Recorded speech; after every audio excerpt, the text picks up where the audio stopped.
Hola, I'm Andrea, the person behind Munditos, and in this video I'm going to show you the watercolor for interior design brush set for Procreate. Come on, let's get to it. First, you will need to import into Procreate the 4 canvases that has been provided to you in the package. Open any of them. In this case, I'm going to open this soft wash paper. I have added an additional texture to this canvas, which is the additional images that has been provided in the packages. To add these, I will go to Settings, Add, Insert, File, and you will go to the location that you have these images saved, select any of the ones you want to import, and then add it to your canvas. What you will need to do when these images incorporated in the canvas is you will set to multiply and then change the opacity just to whatever you would like the texture to read. If you want it to read more prominent, you will put the opacity up, and then if you don't want it that much, it will be lower. It's just trial and error and see what you like the most. But having the canvas and the image at the same time gives me more flexibility in the final look.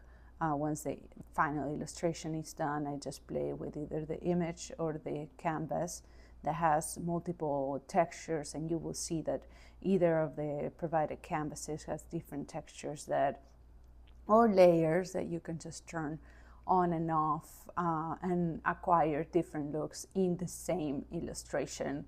Just give you more flexibility for that final look. Okay, so once all this is set up, I'm gonna start in the layer that is down below here, and we're gonna start looking at some of the brushes for the interior design watercolor set. Okay, so we're gonna go to the brushes. I'm gonna start showing you the painter base. It's a good brush to start the first layers and to start setting up colors. This brush in particular has a lot of transparency. You'll see if I do just this here, is the transparency is at 100%, but if I lay another stroke on top of it, you will see how these start overlapping. That means there's transparency on the brush. It's pressure sensitive also. If I press more, the brush gets thicker, and if I don't press, it gets thinner. And the other one I like to start base colors is color base, and then I will do here one circle, and this one doesn't have any transparency. So if I lay another circle on top of it, you will see that they don't overlap. The shapes blend together. It's also pressure sensitive. I'm not pressuring, and then I press and it gets thicker, and there you go. In this case, you can get different colors just by overlaying. In this case, if you want different colors, you will need to change to darker colors if you want to start creating shades. So it's different ways to work, whatever works better for you. There's different scenarios where you won't use one or the other one. In this one, for example, you can use alpha block because there's transparency, and you will not get the same possibility as a shape that doesn't have transparency. So if you like using alpha block a lot, you will need to use these to set up the base colors. After we have these, we can look into the blenders. We have soft blender and water blender. You will see that I use the blenders with the brush. I don't use it with the smudge, just personal preference for this.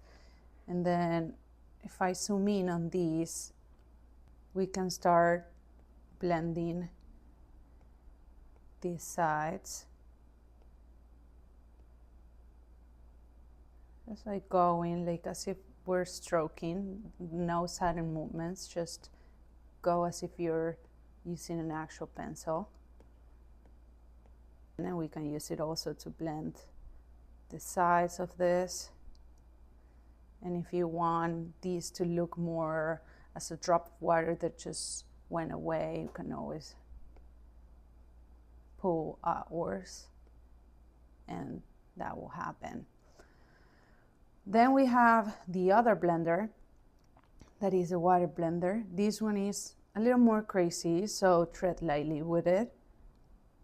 You will see that just with a little bit of pressure, the blender goes a little bit crazy than the other one. It's a little more aggressive with the water content, let's say, so you will get more irregular forms, and then if we go outside, it brings more pigment to the outside of this blending.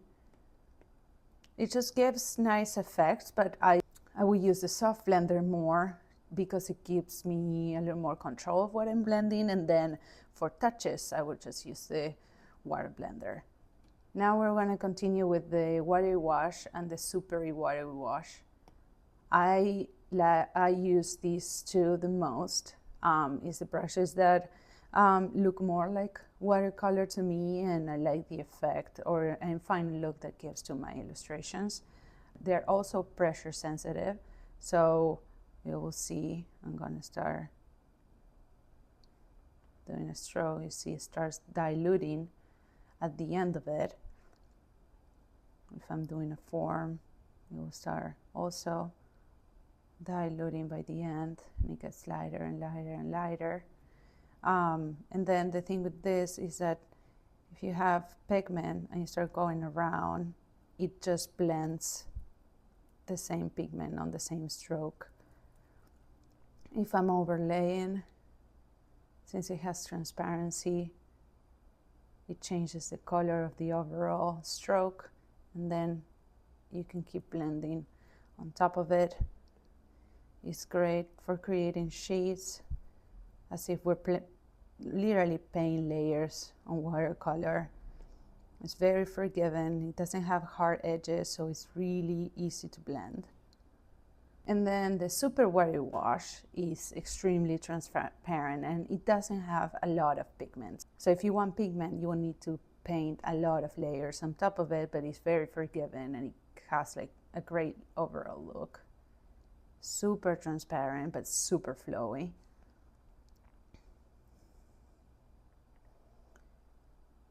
And we can paint these shapes, but like I said, if we want more color, we need to keep adding layers on top of it. But the blending is beautiful, and it gives this overall look over here. Just with 3 simple strokes, we already have a watercolor look, and we don't, in this case, we don't need to do any blending. It will just work by itself. Then the next on the list we're going to try are the liners. We have Rusty, Accent, and Sharp. I also tend to use those to fill forms that I'm starting to create. So again, it's a liner, but feel free to use it to whatever option works best for you. So these ones are also pressure sensitive. So if I pressure, you will get thicker strokes. If we pressure, you will get thinner strokes. And this one, because it has texture on the background, you will get these situations where the brush just stops and doesn't give any pigment, which is something that normally happens a lot when we're painting with watercolor. We will run out of pigment, and then we will have lines that are full, and then we will have lines that are not full, and lines will start cutting each other. This gives a little more realistic to the look to the overall illustration. Again, like I said, you can fill up shapes, and then also, since it has transparency, we can do the shading and then the blending, like the first base brushes I was telling you about. It's nice for strokes.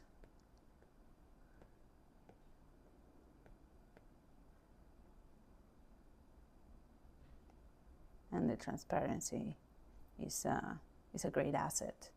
It's a cleaner brush. It doesn't have like a rusty and edgy look like the previous one. When you do the stroke, they look cleaner, as if we're using like a new brush in a way. It's also pressure sensitive, so you will see the thick strokes and the thinner strokes. It also works to fill out shapes, really clean shapes. It also has transparency, so it can work for layering. It has nice short strokes as well. And again, the layering is really good. And then the next one is the liner sharp. Also pressure sensitive. If we pressure, the brush gets thicker and then thinner as we apply less pressure. Also a little more transparent as we apply less pressure. I will use this one to do the final line work on a drawing. Just to, when I want to stand out lines or shapes, I will use this one because it's very clear, the line work, and it just gives some nice clarity on some of the shapes on a final illustration. It also has transparency, so good for layering. Also some nice short strokes, and yeah, the overall a great brush to use with the transparency asset. Moving on, we have the background brushes, and then this texture base and edger. This is an overall a very flexible and straightforward brush that you can use with a lot of situations. Just the nice thing is that it has a texture on the background that when you put more pressure in the brush, the texture starts showing. So it can help to just use as a base painter to get a shape, and then just add the texture and the layering in the same stroke. It also helps when we're doing alpha lock and we're trying to get edges on a shape. It's also really helpful with that. It's just a brush that has way more texture in the background than all the rest of the brushes. So if you're looking for a brush that is more full with style, you need to do an illustration fast that has everything in it. This brush will give you the look of watercolor, but it will also give you the texture and an overall look just with one simple stroke.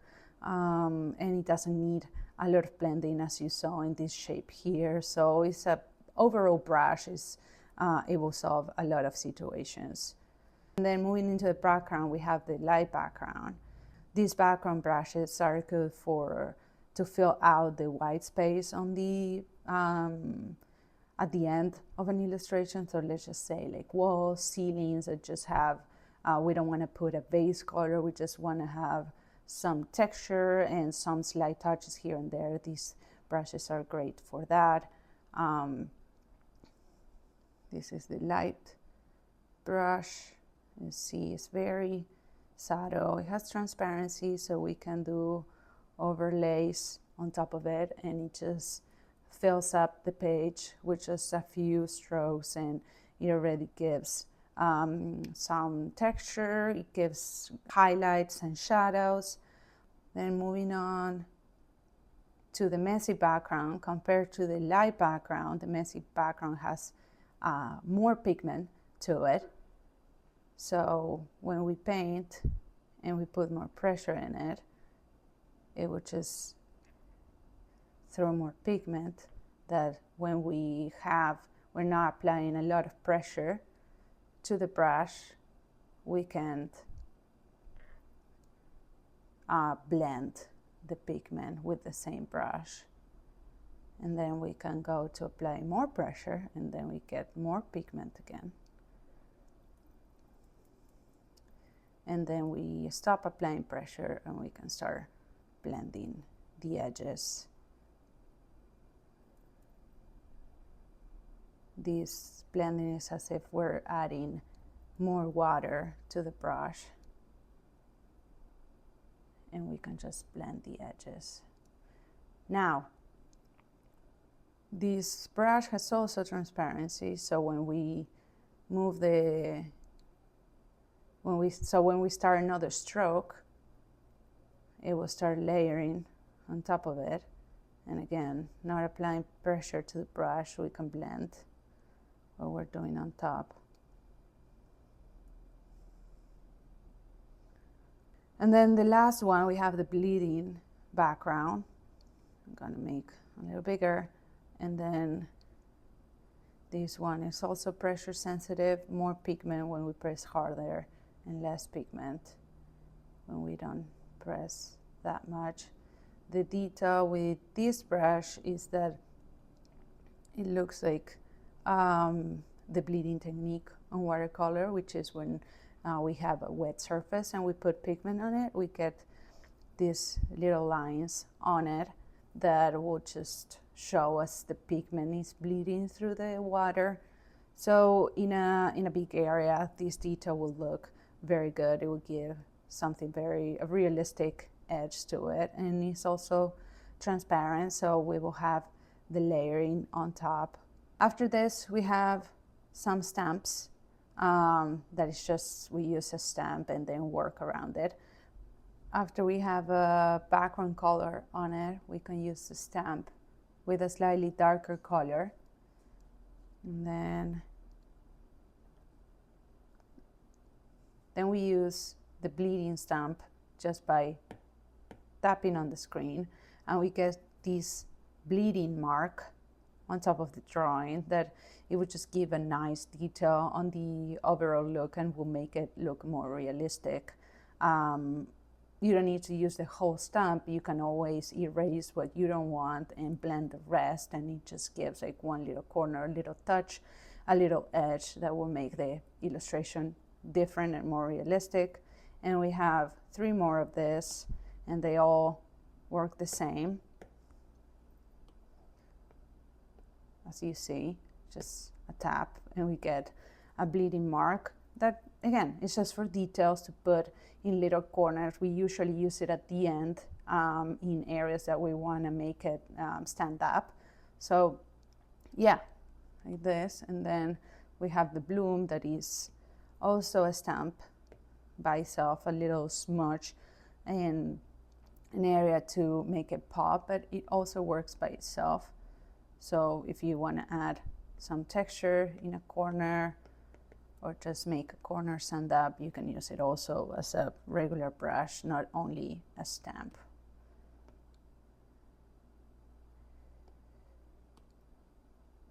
And then the last stamp we have is the splatter, as you see here. Also, again, like the stamps, to use at the end in certain corners, not to use all around the illustration. It's just to make certain details pop up and give some edge to the final illustration. The last 2 brushes that we have in this set is the gel pen and the pencil. The pencil is the one that I use to draw the outlines of an illustration. It's very light. It has some stability, so it's easy to use for sketches, to generate the outlines of the illustration before painting. And then the gel pen, I use it at the end, not in all the illustration. I don't like to do outlines of every element I'm drawing, but I will use it for certain details just to make it pop up, but not for everything, just certain stuff. I will use the gel pen to give either clarity or something that is not fully understandable with the watercolor painting. I will just give some lines around it with the gel pen, and it will help finalize the form. And that covers all the brushes for the Watercolor for Interior Design brush for Procreate. 2 recommendations. 1, always use the canvases and the paper textures. You're not gonna like what you see if you don't use them, so please use them. And if you don't trust me, don't use them and you will not like what you see without them. And then number 2, keep practicing. The first illustration is not gonna be very good, but as everything, you need to keep practicing, keep using them, get comfortable, and you're gonna get there. That's it. Thank you so much, and see you next time.